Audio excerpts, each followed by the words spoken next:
Alana King, great to be with you here at the WACA today. Fresh off a 5 for last night, you must be feeling pretty good. Yeah, very, very happy with that. More importantly, the win against the Heat. We know how demolishing they can be as a batting lineup, but for us to get that win at home is very special. Now, it's our pleasure today to have you bowling for us a masterclass, a leg spin bowling masterclass. We're here at a very special place for you. Firstly, what's it like bowling leggies at the WACA? Yeah, I've loved bowling at the WACA. I've, introduced to more bounce, and I've kind of made it my own, and I've added it to my game as well. So I really love bowling. It just creates more modes of dismissals for me. And speaking of leg spin, it's obviously helped with that, but it also helped with my variation, my top spinner. I've used that quite effectively, and that's probably developed since I've been here. Absolutely. Now, being here at the WACA, playing for the Scorchers, obviously growing up you would have had a fair few idols. Who was the leg spinning idol for you growing up? Oh, no one other than Shane Warne, and I think he just made leg spin fun and made batters look silly, and the most important thing is he just had fun doing it. So I loved watching Warne. He obviously blessed growing up in Victoria and watched him Boxing Day take poles for fun, and he was a big inspiration why I picked it up. And spinners have really dominated the Women's Big Bash since its infancy. There's so many good ones up there in the league, and when we look at the major wicket tallies, they're right up the top for all of their clubs. Why do you think spinners have been so successful in this competition? I think it's just the way that spinners have evolved in the T20 space, I guess. I think people said that T20, the game of T20, was going to be the death of spin bowling, but I think it's actually brought us into the game really nicely, because I think batters, think they can take us down for plenty of runs, which no doubt that at some stages they do, and they get a hold of us, but I think we create the most chances, and I'm obviously going to be really biased to that. And I think there's always something exciting when a spinner comes on, whether you're taking the ball away from the batter or into the batter. I just think, it's great to be a part of, and I love to see more spinners take more poles. And as you said, the leading wicket takers for the WBBL have all been spins. So I think that just speaks volumes of what spin bowling has been doing for the last 10 years. Absolutely. Now let's get into the craft. So first things first, we've got a pitch here where we're going to bowl some balls. Maybe let's get into the run up first. So let's imagine you've got the ball in your hand, you're on to bowl. Anything specific you're doing with the run up, marking out your run up? Anything of note? No, my run up's been pretty consistent over the years. It's 6 steps from the stump line, so I don't measure it from the crease line. Why? No idea. That's just the way it worked out. And for me, it's just making sure it's a really good space for me to create momentum. Obviously with spin bowling, you don't have a big run up like the quicks do, and you've got the momentum behind you. So it's making sure I build the right momentum at the right time, and you've got to be really explosive through the crease. And that's what I've worked really hard on over the last 10 years, I guess, in making sure that I'm really explosive through the crease, because that's going to create the energy on the ball, and hopefully that beautiful drift and that nice turn. Absolutely. Okay, so let's get into the run up now. So imagine that you've marked your run up here. The first thing I imagine is looking at the grip. So for you, what does the leg spinning grip look like?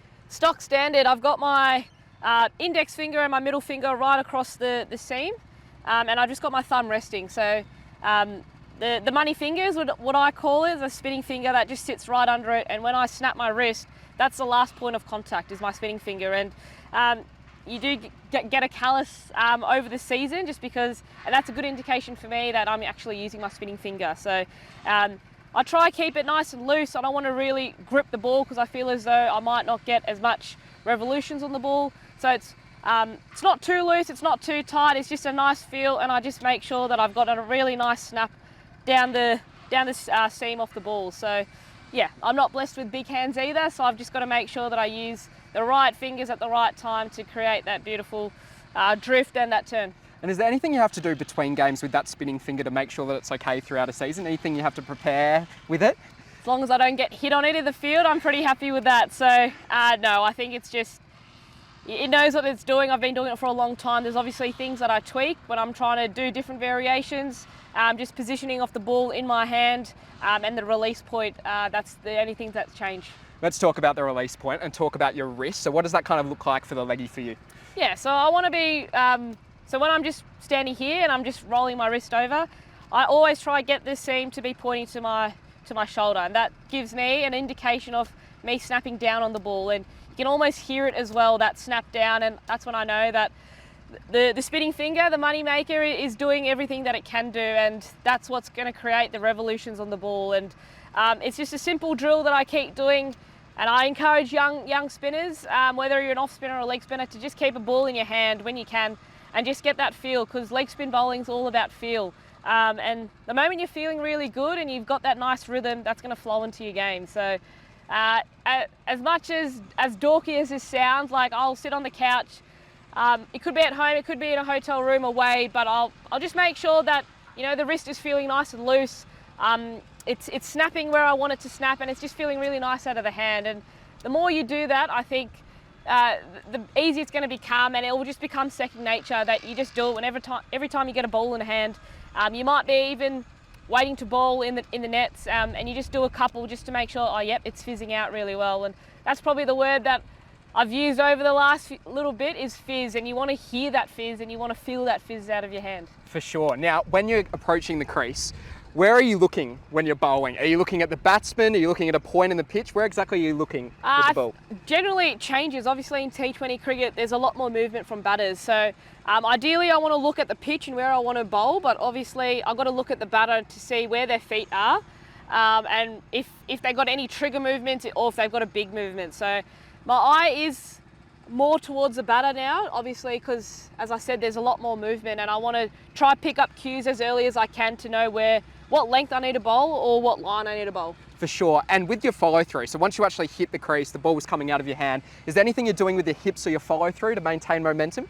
I just want to make sure I've got really good hip drive, so that all comes from my back leg. So the moment I'm strong in my front and I spin over, I've got to make sure my right hip is going to the line of the batter or the line of the stumps, and then, you know, you just got to spin around to make sure you get that return catch or field off your own bowling. So I think, yeah, as a spinner, you want to be driving from your hips, and you don't want to get too long in your setup, because then you're kind of collapsing on your back leg. So you want to be nice and compact, but make sure that you got enough drive from your hips. And I think what creates the energy and the revs on the ball from your hand as well, but it's also your lower half. If you can be strong in your lower half, and I talk about momentum, we don't want to be too quick and then too slow that we lose momentum. We just want to find that happy medium to explode from our hips, and then your hand can do the rest. For sure. Now, in terms of setting a field, obviously different for different batsmen, left-handers, right-handers, but if you're coming on in an ideal situation, is there a stock standard field that you're looking at in T20 cricket if you've got the game under control? Yeah, well, I think so.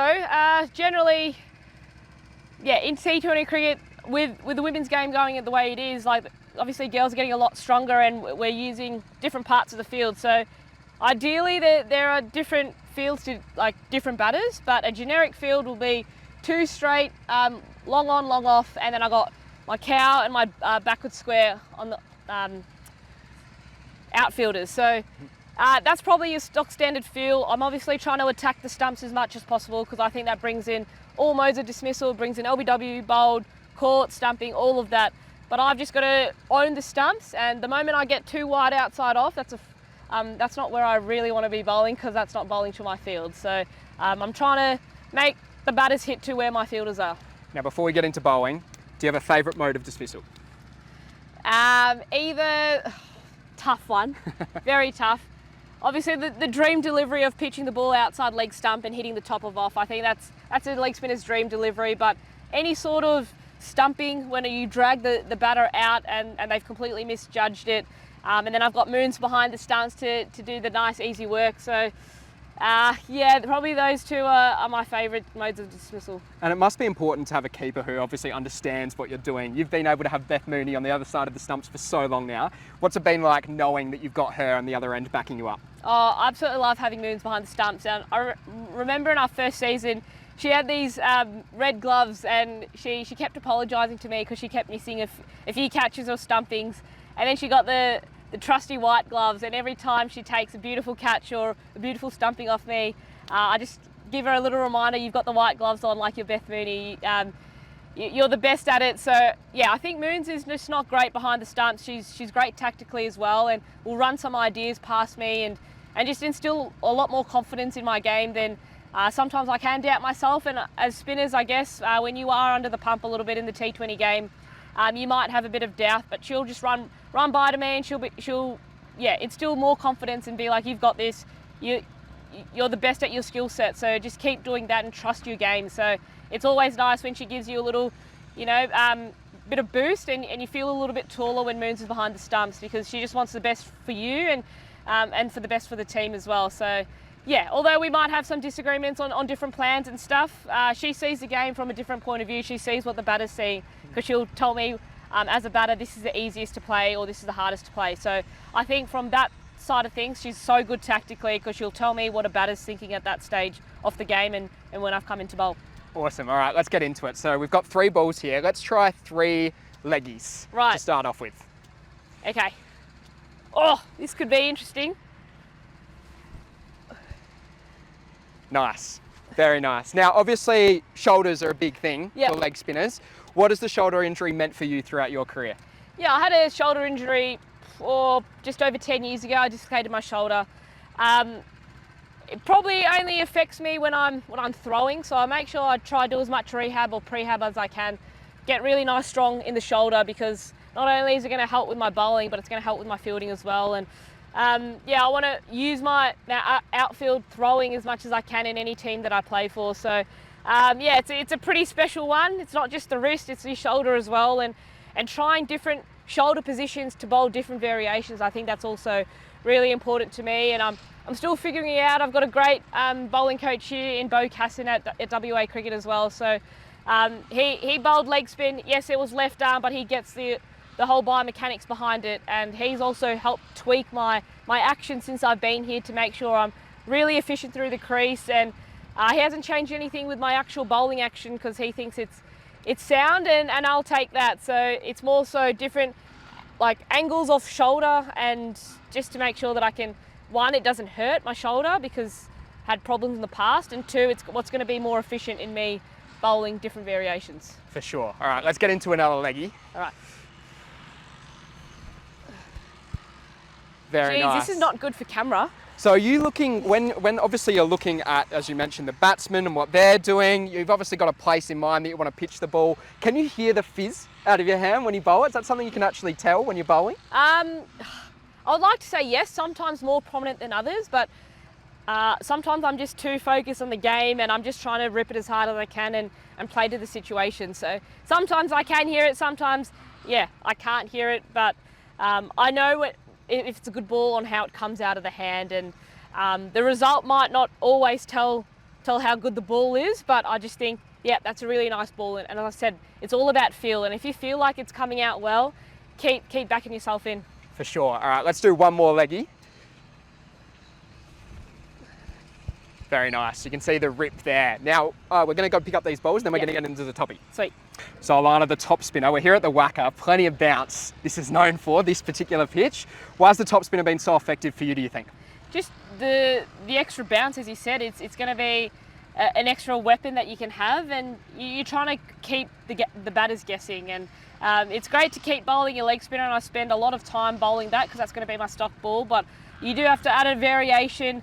And as I said before, like the wrong end sometimes comes out, sometimes doesn't, but being here and experiencing what the WACA does and the extra bounce, I know that top spinner can just caught a batter off guard and creates another mode of dismissal as well. So yeah, I just think it's all about the release. So your leg spinner, you know, as I said, it comes to your left shoulder, and that's the release position, whereas a toppy, it kind of comes like this. So it's almost the ball is facing square leg, and you're just releasing. Obviously, you want the ball to be spinning that way to create that extra bounce, and you know, hopefully a top edge or something, or even a snick behind can help at the WACA. Do you find one harder to bowl than the other, or do they both feel relatively comfortable to you? Like yes and no. I think that I spend a lot of time bowling my leg spinner because I know that's going to be my stock ball. So again, it's all about feel. I know when it's coming out really well, my toppy, I can have a lot of confidence in it, but I think the game and the situation of the game is going to dictate what you're going to keep bowling. So sometimes I'll bowl a quicker leg spinner and hopefully it just slides on. Or if I know that I can change something, I'll go to my top spinner and use that extra bounce and extract that out of the wicket. Perfect. All right, let's get into some top spinners here at the WACA.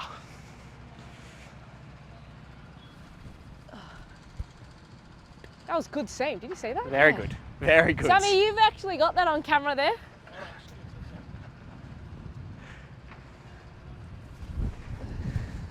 So yeah, as a top spinner, you just want to see that beautiful seam as a pace bowler would like to see. So obviously it's coming out differently to what a pace bowler is, but that's when I know if I see the seam and the stitching is all going towards the batter and the stumps, that's an ideal delivery. And can I ask you about speeds as well? Is there an ideal speed you're trying to bowl both your leggy and your toppy? Is there a range you look at?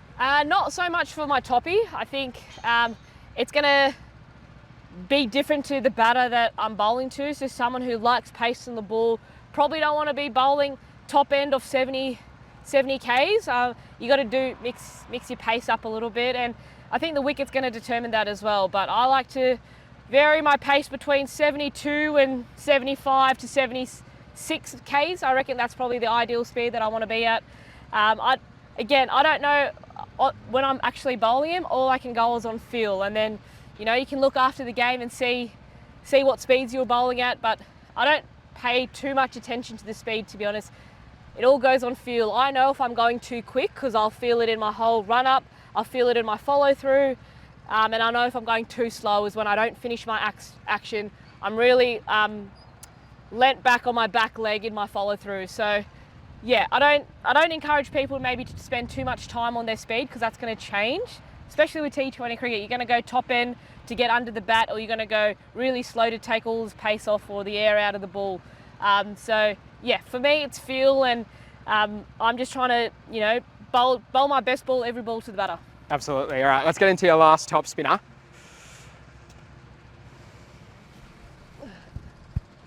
Very nice. Very nice. Now, last couple before we finish up. We were talking a bit before about when batters are trying to hit the ball behind the wicket. Yeah. How do you adjust to that?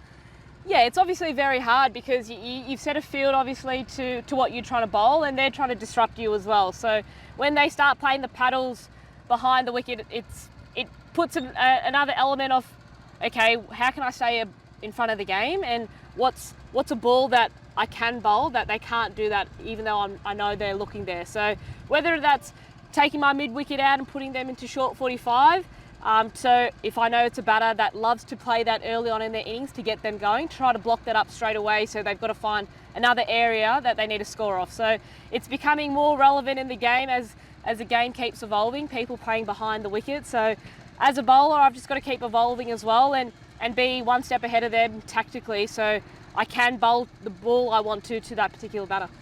And last one, I feel like with leg spin, it's obviously such a hard art to master. You must always feel, despite all your success, that you're always learning throughout the trade. Is that fair? 100%, because I don't think, as a cricketer, you can't be complacent to where you are, and I think you'll get found out pretty quickly. The more cricket you play, whether it's domestically or internationally, I think, I'm never satisfied with where I'm at with my game, whether it's ball in hand, bat in hand, or even in the field. I think everyone can keep improving no matter your age, and there's little tweaks that you can make along the way. Obviously your body's going to change, players are going to change as well, the game's evolving, so there's little tweaks that you can do in your game that I love learning, and I love to explore and talk to people, like whether it's Becky Grundy at the Scorchers or Shelley Nitschke or Dan Marsh in the Aussie setup, just to see ways that I can keep getting better. And that's ideally what you want as a professional cricketer. You want to keep getting better, because if you don't keep evolving your game, you're going to get left pretty quickly behind. So I think, I love the challenge of trying to get better every time, whether it's a tour, pre-season, whatever it is. I'm trying to find little tweaks that can keep me as efficient as possible. The challenge of trying to get better, that is leg spin bowling. Alana, thanks for your time. That was great, and good luck for the rest of the tournament. Thanks, Phil.